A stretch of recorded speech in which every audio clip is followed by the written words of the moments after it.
Gender-based violence activists have questioned whether the decrease in sexual offences is due to a lack of reporting. Non-profit organisation Tekano's chief executive Lebogang Ramafoko was reacting to the latest crime stats that Police Minister Bheki Cele released yesterday. Cele attributed the decrease to intensive gender-based violence awareness campaigns.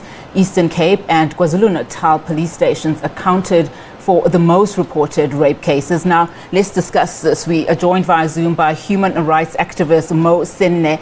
Mo, thank you so much for your time this afternoon. Thank you so much for having me. Now, your reaction to the latest crime stats, and they're suggesting that the GBV has decreased in the quarter under review. Your take on the reliability of these crime stats? I don't think it's because of under-reporting as such, but if we're going to use that, then definitely because people have lost faith in the justice system.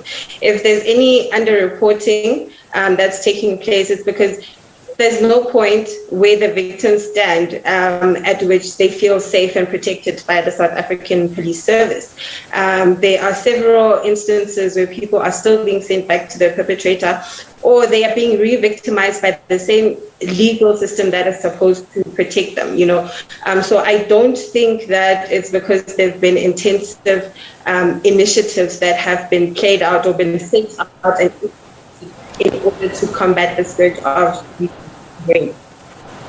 All right, so Mo, let's continue with this interview. Your sound is, rather not coming out clearly, but let's see with this next question how we go along. Now, I was talking to a crime analyst, an independent crime analyst, not too long ago, and he suggested that the way in which GBV is being captured is not a good measurement or good indicator currently, because mentioning that domestic violence is also some of the criteria that is put in the GBV cases. I mean, if this is the case, because, domestic violence could be related to something completely different, what then do you think should be an intervention in the way in which these cases are reported in order for us to get a clear picture of what is happening in the country?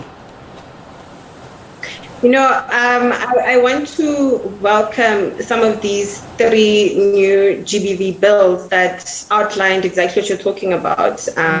When it comes to how cases are stored, they're going to digitize that, even when it comes to protection orders. But now the problem becomes people who need to access this are in rural areas where they don't have resources. The protection orders will be sent by email, and if you're in the same house with your abuser, how effective is that? And you still need to have an email address, first of all, a smartphone, an internet connection, and still the question remains, even if you have all of those things, are you safe enough to send an email to your perpetrator to say, listen, this is what I'm demanding. I need this in this space between you and I, without the presence of police officers. And even then, I still feel that SAPS needs to be capacitated. The DSD needs to be capacitated.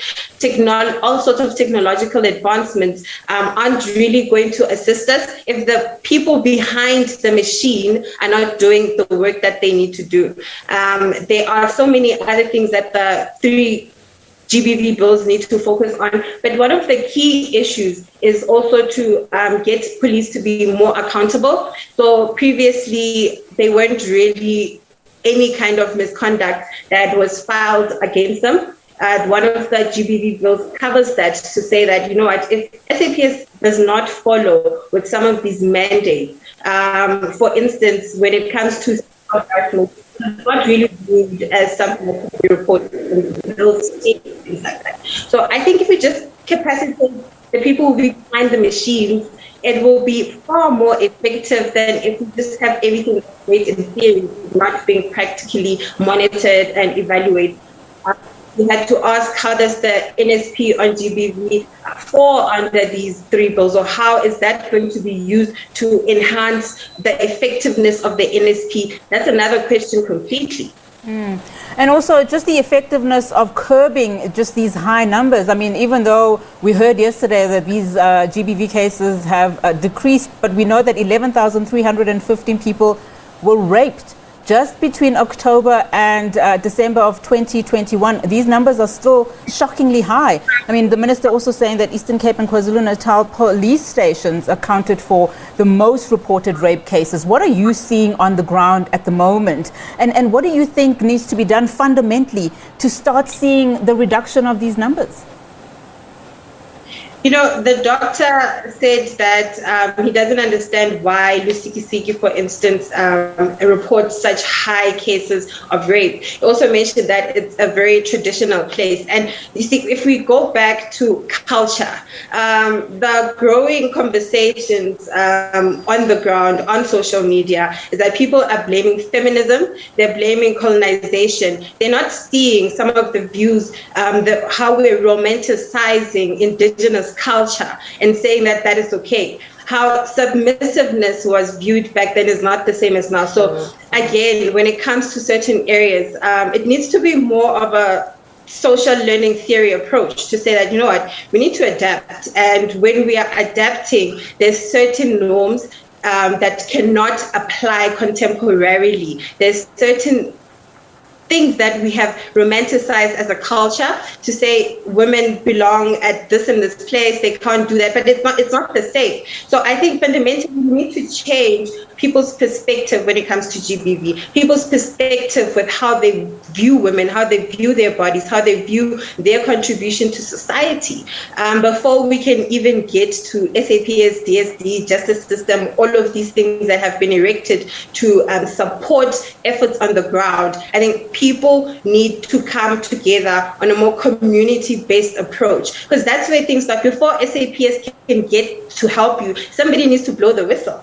And now you have cases where people are aware of ongoing abuse, but they only speak out after the fact. So what I also welcome with the 3 GBV bills is that if you are found to have known that somebody was going through abuse and you did not report it, it can be charged. You can't now come on TV and say, yo, you know, so why didn't you say something? You're complicit to the fact. So I think another more active thing that people can do, depending on your reach or influence, is that you can now comment on some of these bills before they're passed as law. This can be found on the Parliament website. I mean, you raise a very important, point in terms of how people should really not absolve themselves when it comes to, turning a blind eye when it comes to GBV. I mean, one of the things that was raised yesterday is that when we now move into, the category of murder still being very high in this country, those numbers, while accurate, are still increasing in South Africa. Now, we heard over 230 children were murdered during this 3-month period, this last quarter alone. And what was shocking was that the home is actually the second likely place where these murders occur. So what then does it say about society, particularly as it relates to reporting some of these cases where you are seeing a child being abused as a neighbor?